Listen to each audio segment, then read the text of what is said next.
안녕하세요. 78번째 맹꽁이 여사 일기 공개 시간입니다.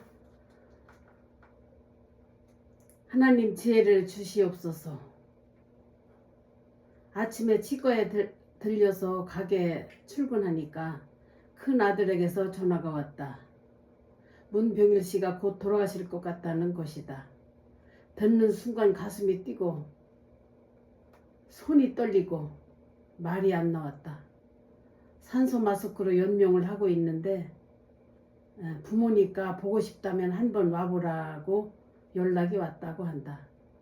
아들은 나에게 의견을 물었다. 갑작스러운 질문에 말문이 막혔지만 내가 말하기를 난 이미 옛날에 끝난 관계니까 갈 필요가 없고, 그리고 내가 아들에게는 가라 마라 말하기도 어려운 문제이고, 아들이 알아서 잘 판단해서 지혜롭게 또 이 다음에 후회할 일이 없도록 행동했으면 좋겠다고 말을 해주었다.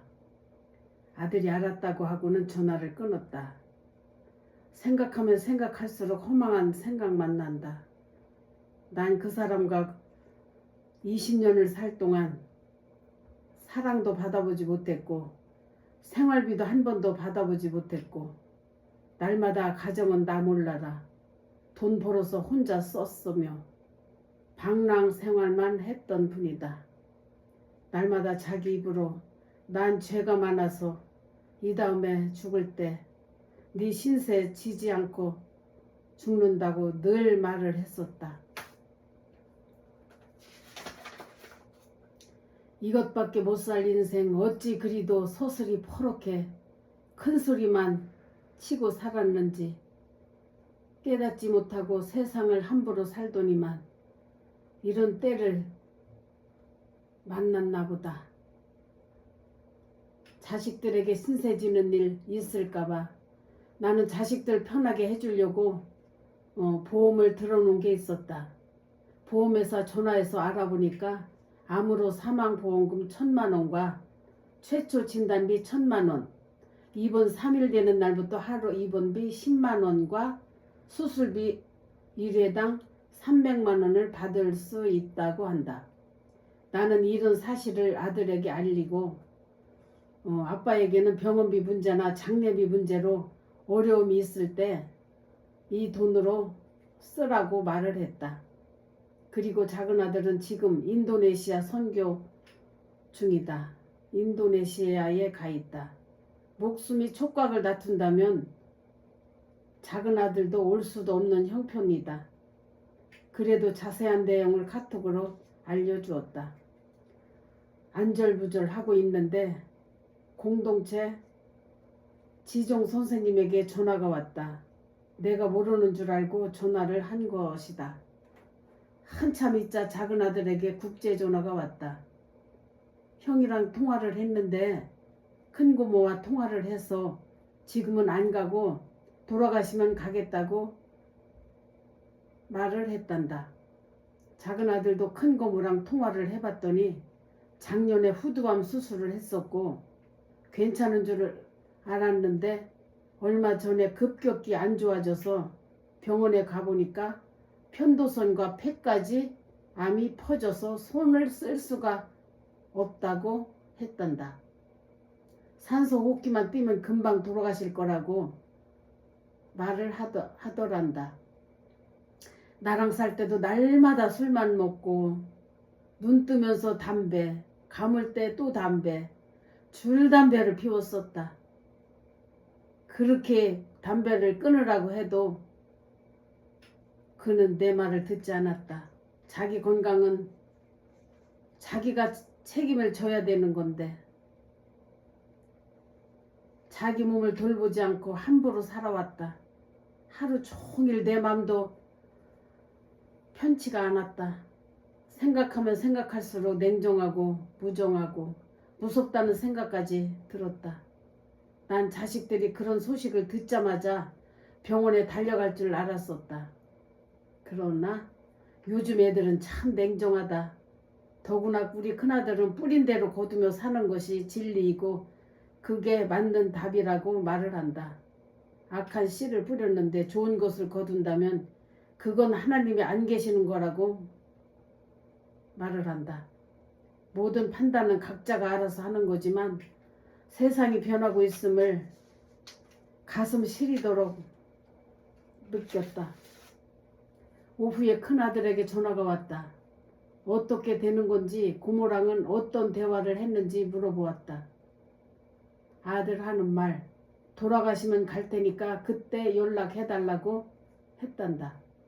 고모가 하는 말은 모든 절차는 고모가 다 알아서 할 테니까 부담 갖지 말고 오라고 하더란다.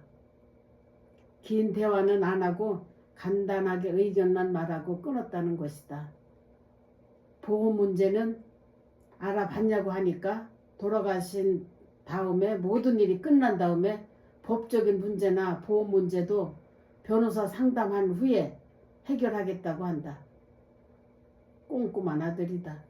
아들은 모든 상속을 포기할 것인데 보험 문제를 신경 쓴다는 것은 법에도 걸린다고 말을 한다. 아들 말은 그냥 모든 것을 돌아가실 때까지 기다리자는 것이다. 보험을 타서 큰 고모를 주는 것은 어떠냐고 말을 한다. 내 생각은 그게 아니다.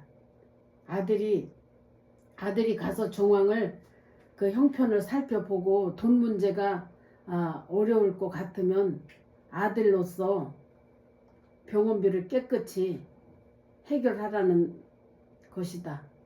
법적인 문제가 있으면 또 경비가 필요하면 또 그때 쓰라고 했다. 그게 내 생각이다. 그게 아니라면 나에게 줬으면 한다. 그게 솔직한 내 심정이었다. 병일 씨는 시골에 부모님 땅이 조금 있었고 그리고 수색 화전에 땅이 500평이 있다. 아마도 병원비나 그 밖의 지출은 그런 거 정리해서 쓰지 않을까 생각이 든다. 나는 이 돈은 아들이 아버지를 위해 필요하다면 써주기를 바라는 것이다. 부모 때문에 아들이 피해보는 건 나는 원치 않다.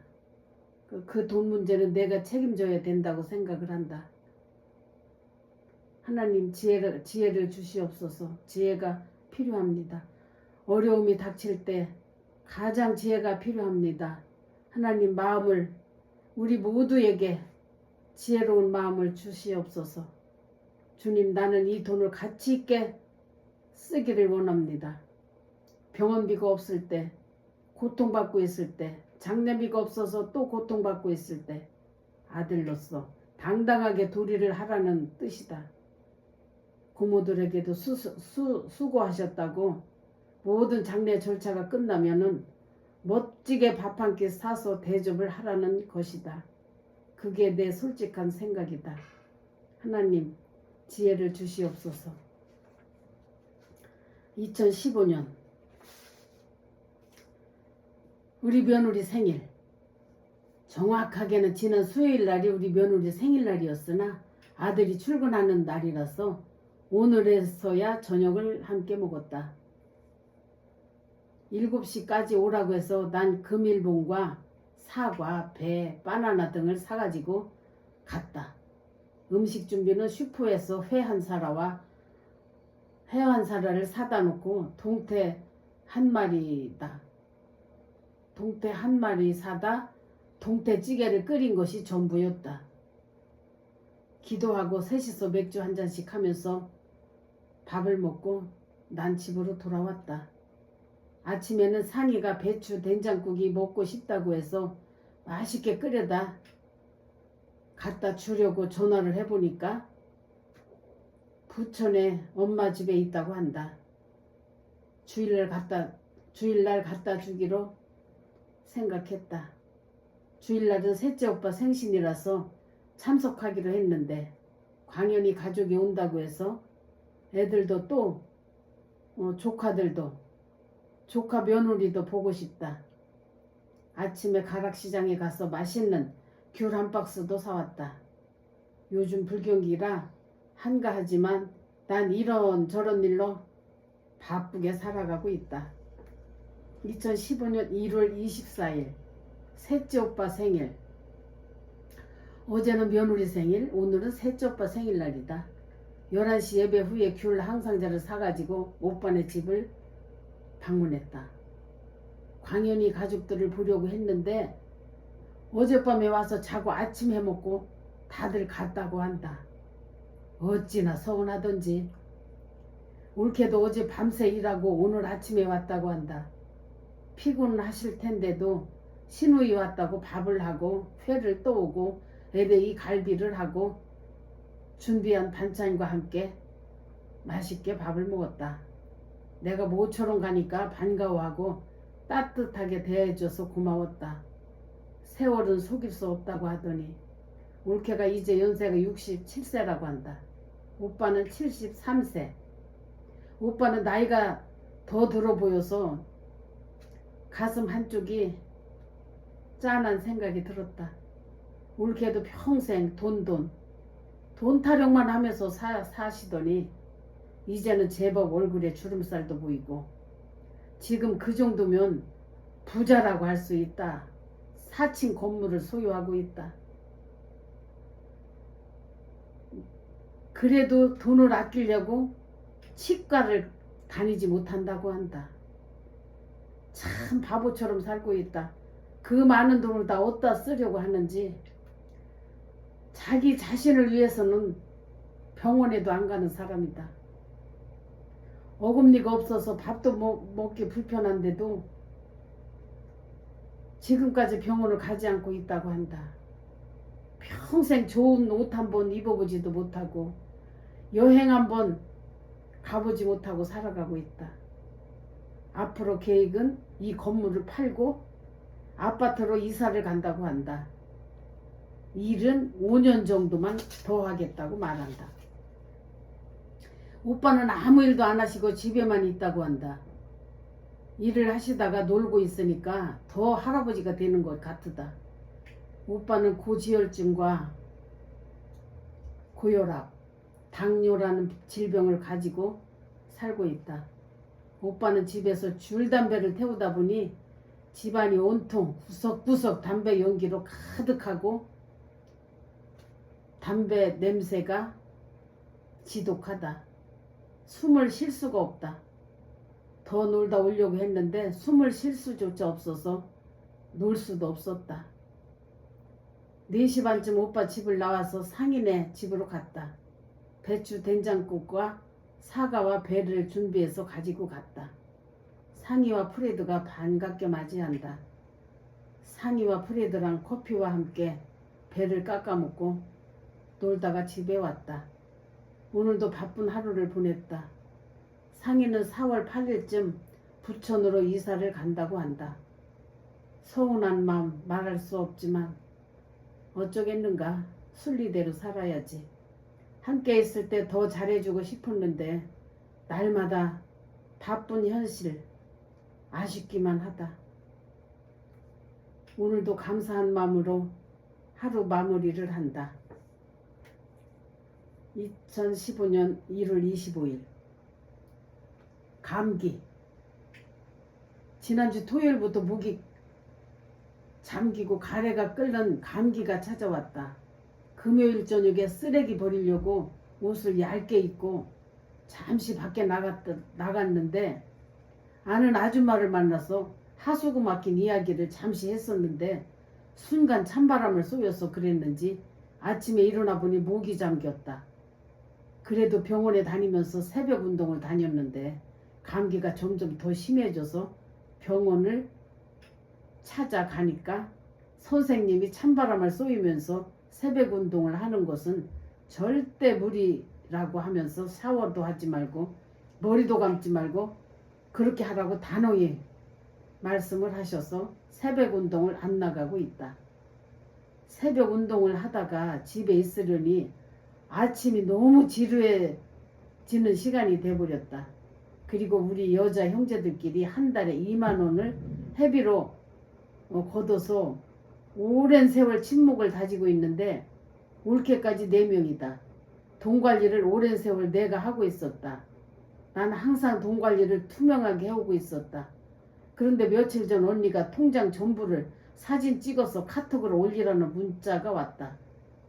난 그 문자를 보는 순간 기분이 상당히 상했다. 그리고 이런 생각이 들었다. 나를 신뢰하지 못하는가? 그럴 바에는 남은 돈을 분배해서 쓰고 마음 편하게 지내는 것이 좋겠다는 생각이 들었다.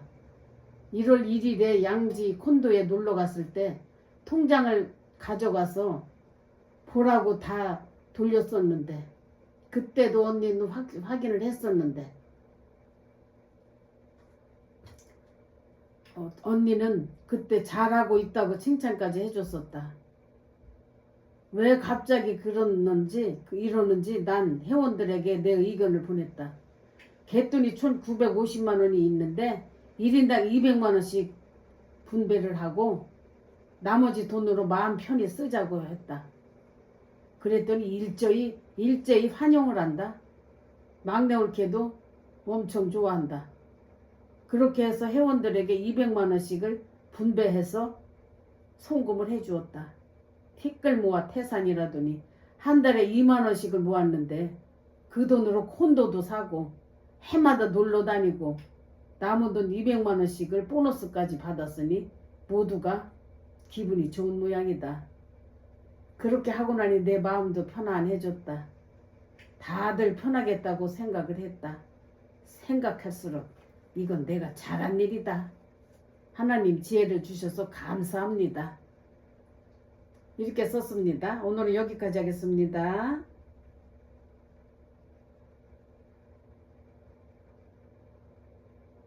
감사합니다. 건강하세요.